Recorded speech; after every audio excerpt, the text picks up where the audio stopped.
Jangan sampai menyesal, pelatih Jepang berpesan keras untuk tim yang doyan meremehkan timnas Indonesia. Pasukan Sinteyong itu disebutnya begini. Ya, Ketua BTN mengatakan Jay Itzes tidak cedera dalam kondisi bugar. Dan sebelum meninggal, Steven Goran Eriksson sebut masa depan timnas Indonesia cerah. Simak selengkapnya di sini hanya di Kamus Bola bersama saya untuk Anda.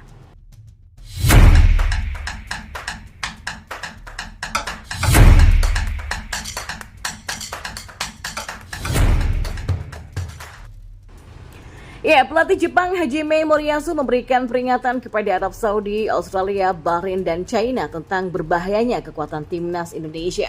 Jepang akan segrup dengan Arab Saudi, Australia, Bahrain, China, dan timnas Indonesia di grup C putaran ketiga kualifikasi Piala Dunia 2026 zona Asia.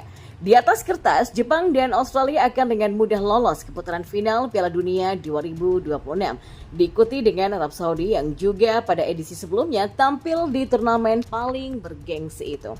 Sementara timnas Indonesia, Bahrain, dan China kemungkinan akan memperebutkan 2 tiket untuk lolos ke putaran keempat kualifikasi Piala Dunia 2026 zona Asia. Pasukan Sinteyong pun memiliki ranking FIFA terendah di antara lawan-lawannya di grup C. Per 18 Juli 2024, skuad Garuda berada di posisi ke-131 dunia. Selain itu, ini merupakan kali pertama bagi timnas Indonesia untuk tampil di putaran ketiga kualifikasi Piala Dunia 2026 zona Asia. Hal tersebut membuat Marcelino Ferdinand dan kawan-kawan tidak diunggulkan.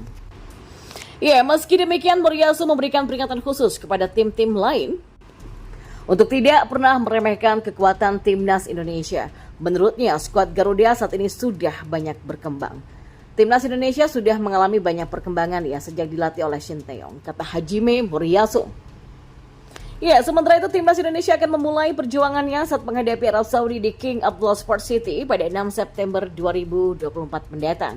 Lalu timnas Indonesia akan bertindak sebagai tuan rumah saat menjamu Australia di Stadion Utama Gelora Bung Karno pada 10 September 2024. Ketua Badan Tim Nasional atau BTN Sumarji memastikan Jay Itzes tidak mengalami cedera saat membela Venezia melawan Fiorentina di ajang Serie A jelang memperkuat timnas Indonesia. Sumarji mengaku sudah berkomunikasi langsung dengan Jay Itzes sekaligus memastikan tidak ada cedera yang dialami pemain naturalisasi tersebut. Saya barusan WhatsApp Jay dan sudah dibalas. Jadi info bahwa Jay cedera itu tidak benar. Dia nggak cedera dan bugar. Nggak ada masalah dengan kondisi badannya, kata Sumarji. Ya, pesan yang disampaikan oleh Jay Itzes menjadi sebuah kabar baik. Sebelumnya sempat ada kekhawatiran jika pemain berusia 24 tahun ini harus menepi karena cedera jelang kiprah timnas Indonesia di putaran ketiga kualifikasi Piala Dunia 2026. Saat ini jantung pertahanan timnas Indonesia tengah mengalami krisis pemain setelah Jordi Amat absen karena cedera dan Justin Hubner harus menepi akibat akumulasi kartu kuning. Sementara Elkan Baggett tak dipanggil oleh pelatih Sinteyong.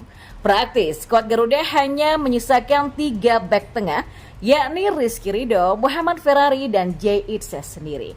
Mau tidak mau, Sinteyong harus menyiapkan skenario khusus untuk menyusun lini pertahanan.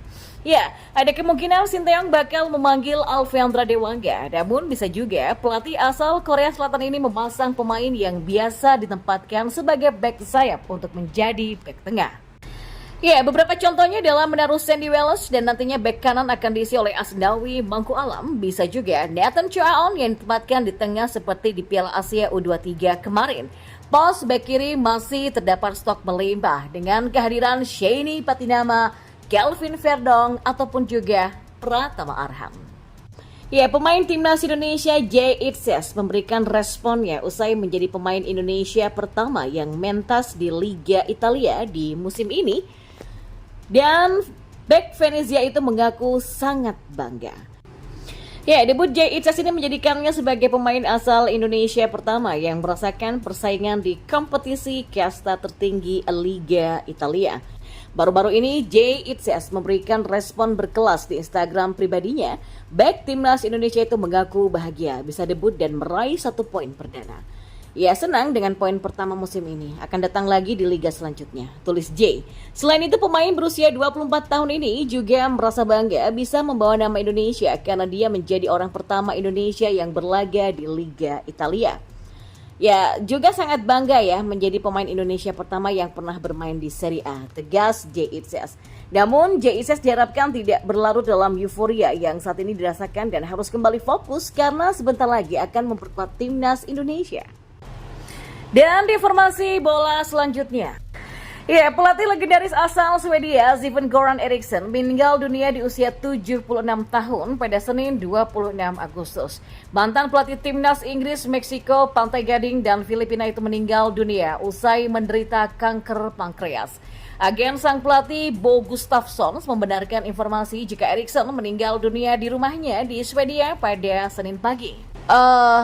Pada Jumat 23 Agustus saya masih bertemu dengan Eriksson tapi dia belum mau bicara.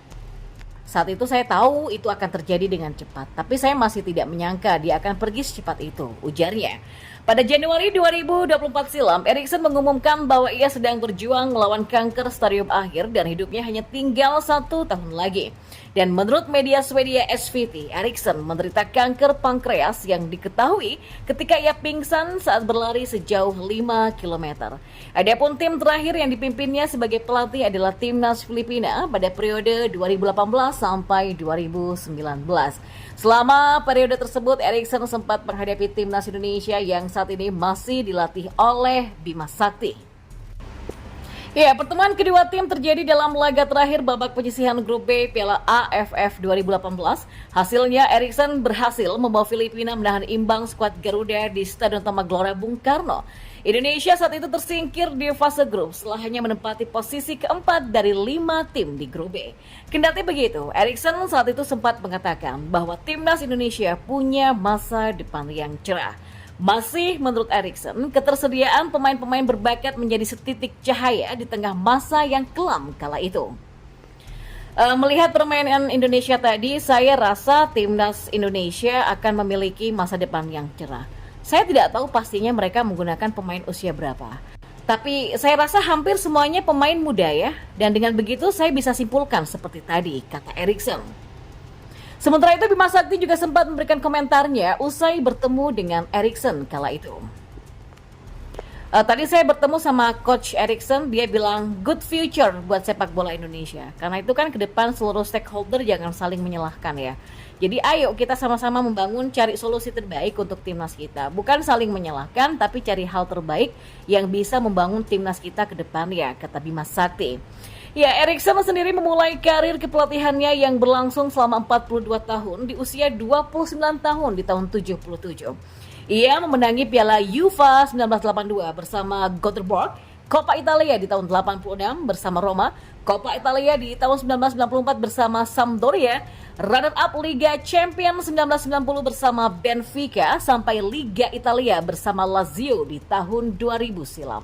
Ia juga menjadi pelatih asing pertama yang memimpin timnas Inggris pada tahun 2001 sampai 2006 dengan generasi emas seperti David Beckham, Frank Lampard, Steven Gerrard sampai John Terry. Dan di ketiga turnamen besar bersama The Three Lions, ia memimpin tim ke babak perempat final.